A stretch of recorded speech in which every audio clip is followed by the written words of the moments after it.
Hello, everyone, from whatever time zone you're participating. My name is Tony Lewis. By profession, I'm a software developer from Tucson, Arizona. Nothing in my profession would lead me to do this presentation, but I've had a lifelong interest in the future of mankind, both from a technological and a societal perspective. It was in the pursuit of that interest that I met Sana and developed my interest in emotional intelligence as a necessary component for humanity's success moving forward. When considering how to proceed with this presentation, I decided to create an acronym and a PowerPoint presentation, because if there are two things the world needs more of, it's acronyms and PowerPoints. However, the Life mnemonic helps to remember the four primary components of this approach. It stands for logic, information, framework, and emotions. Because this is an emotional intelligence presentation, it seems odd for emotions to take up the rear, but there's a reason for that, which hopefully will be clear by the end.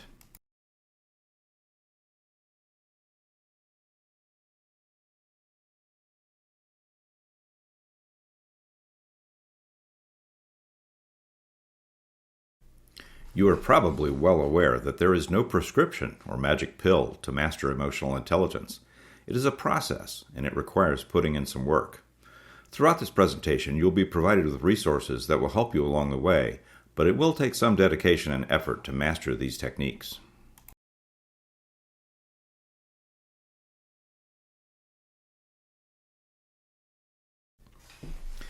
L stands for logic. That's a scary word to many. We are not robots, nor do we have, or necessarily want, the rigid training of a Vulcan. Instead, we need to understand and practice a disciplined way of thinking that will help us along the path to decision-making or analysis. This is not the rigid formula and Venn diagrams of formal logic, but a recognition of the thought processes that lead to valid conclusions and those that we or others use to pervert reasoning and come to incorrect outcomes.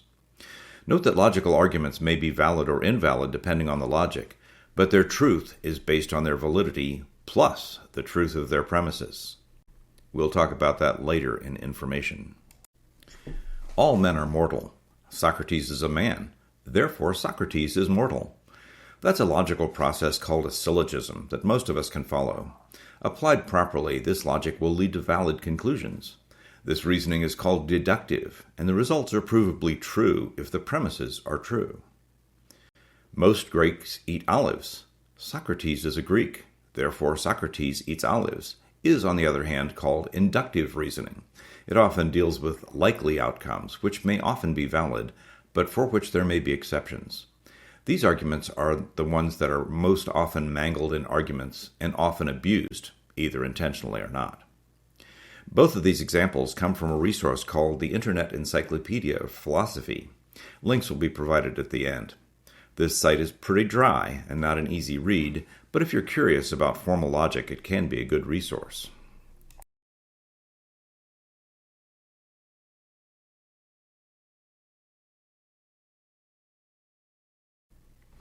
Logical fallacies are common defects in logical argument that lead to incorrect conclusions. Sometimes we fall into this line of reasoning ourselves, but often these approaches are used to convince us of another's point. In an example of a fallacy called burden of proof, Bertrand Russell declares that a teapot is, at this very moment, in orbit around the Sun between the Earth and Mars, and that because no one can prove him wrong, his claim is therefore a valid one. There's an excellent resource to learn about these at yourlogicalfallacyis.com. You can send a link to specific fallacies as a response to arguments that suffer from them.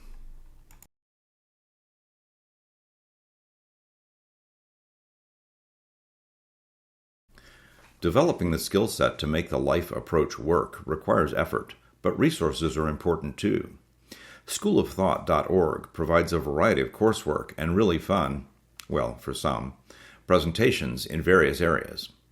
Logical fallacies, the site mentioned above is one of theirs, cognitive bias, identifying conspiracy theories, and the rules of civilized conversation. Scroll down to the bottom of that site for a link to a great TEDx talk about the need to learn not what to think, but how to think.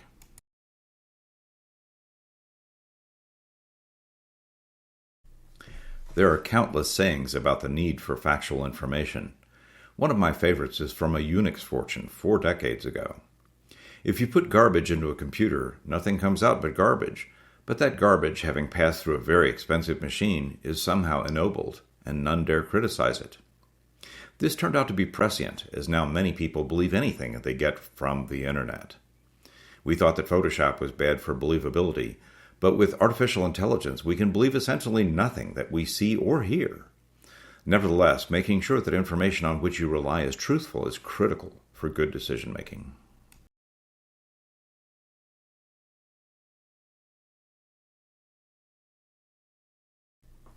Healthy skepticism is a good thing. One should not simply accept purported facts that are presented to you. The phrases "consider the source" and "follow the money" can be tools to evaluate information. After all, we need to consider the ads from Philip Morris stating more doctors smoke Camels than any other cigarette. As Tom Nichols points out in the book The Death of Expertise, many factors, but significantly the internet, have led to everyone has an opinion and mine is just as good as yours. This is in spite of the extensive expertise from one side of the discussion. People often espouse their distrust of scientists because they change their positions as new information becomes available. In my industry, we would say that works as designed, or it's a feature, not a bug. The willingness to adjust your position based on new data is a critical capability.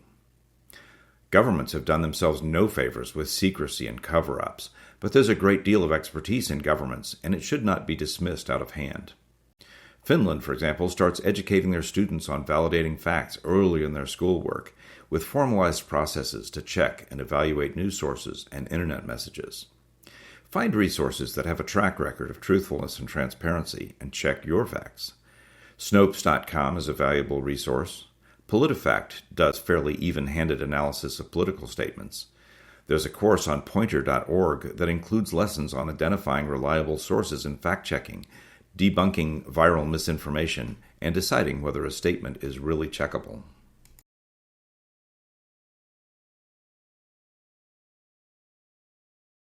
As the saying goes, don't throw the baby out with the bathwater. It seems that we need to relearn that lesson. With the current attachment to our beliefs and opinions, we tend to discount any supporting facts presented by the other side, but that leads to some undesirable effects. For example, some people believe in human-caused climate change. Others vehemently do not agree. One argument presented to support the climate change group is the greenhouse effect. Whether you believe that humans are the cause of climate change or that the changes needed to combat that change are justifiable economically, there should be no reason to doubt the heat-trapping effect of higher CO2 concentrations. That effect is well documented, scientifically measurable, and repeatable. However, because it's used as an argument for human-caused climate change, it's discounted, along with other less concrete positions. While this discounting of provable facts may be destructive in a single case, the propensity to discard them is becoming endemic. Whether applied to vaccines, used to justify blocking immigration, or other hot-button issues, the inability to agree on basic factual information limits our ability to have reasonable discussions with any hope of arriving at solutions.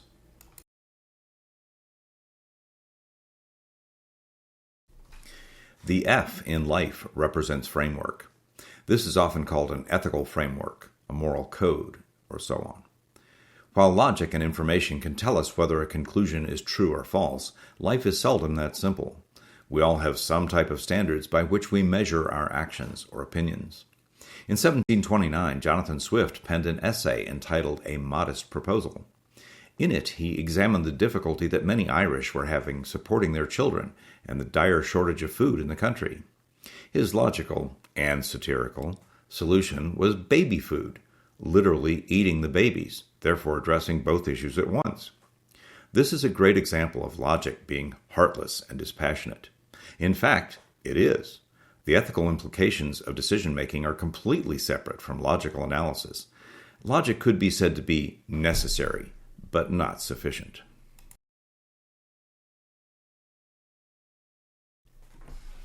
What is the source of morality and ethics? Many people espouse their religion as the source of their ethical framework, no matter how little they understand or follow it. Ethics without religion, or separate from it, is entirely possible.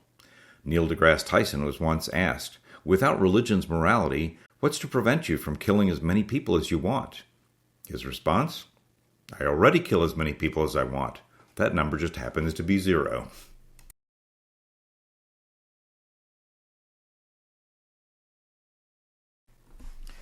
How can we rely on our ethical framework in our decision-making process? Like mastering logical thought and accurate information, being ethical requires clarity and takes effort. While most of us think we know right from wrong, clearly identifying your ethical standards and documenting them so that you can measure your decisions against them is critical for consistency in the process. Like the proverbial devil whispering in our ear, it's easy to be led astray. The much derided concept of situational ethics is something that you need to think about. Seldom are circumstances so black and white that there is no moral ambiguity. The more rigid your ethical viewpoints are, the harder it is to consistently apply them. For example, "Thou shalt not kill" is a Judeo-Christian standard straight from the Ten Commandments. If you believe that, how do you feel about the following? Abortions, perhaps to save the life of the mother. Capital punishment, war. Death with dignity, suicide, or euthanasia. It's important to consider your core unshakable views versus your goals and aspirations. As we consider artificial intelligence and look at placing guardrails on that technology, we are planning an ethical framework for a software algorithm. Understanding our own ethics is a good place to start on that journey. There's an interesting page from Penn State University that discusses various topics in ethics. The link is at the end. One approach to refining your ethical framework is to examine various scenarios and to determine how alternative solutions fit with your ethical standards. A clear and complete document describing your ethical framework in full would probably take more time than most of us have to dedicate to that task, but writing down some concepts can be helpful in clarifying your views.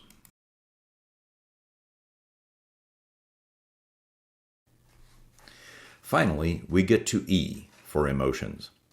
Emotions can be the elephant in the room. They can be trained or guided, but taming or suppressing them is difficult and dangerous. The end goal of this approach with regard to emotions is threefold. First, we need to recognize the impact that emotions have on our decisions. Secondly, we can use this mechanism to help guide our feelings into more productive paths. Finally, becoming comfortable with our decision-making processes and eliminating second-guessing and regret can help us maintain an emotional peace and reduce stress. Why is it so hard to control the emotional input to our decision-making process? Blame evolution. While the human prefrontal cortex provides the capacity for rational thought, emotions are mostly driven by the ancient reptilian brain component called the amygdala. Located near the brainstem, the amygdala responds at an instinctive, hormonal level. It has direct access to many of our body's functions, and it is fast. Often you will detect a threat and act on it before your reasoning centers have even recognized it. You may recognize this process as the famous fight or flight response. Aeons of evolutionary development have embedded this response in us because it works to keep us alive. However, it isn't always beneficial. You've probably seen the videos of cats jumping away from a cucumber that it sees out of the corner of its eye. The innate human response to strangers is mistrust. These do not serve us well. Because of the speed disparity, you really can't control your emotional responses with reason. Instead, by use of reason, you can develop patterns that through repetition become habits. Your goal is to make the pathway to reasonable responses the one of least resistance, so that your emotional response will follow that path without thinking.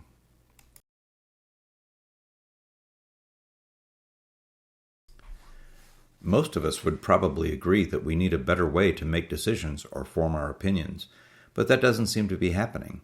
Why not? Again, blame fight or flight. Our bodies don't handle nuance well. It's been said that physiologically there's no difference between having our worldview challenged and being attacked by a tiger. Especially in today's polarized environment, we attach a great deal of emotion to our positions. When we're confronted with a different view, we often become angry or afraid.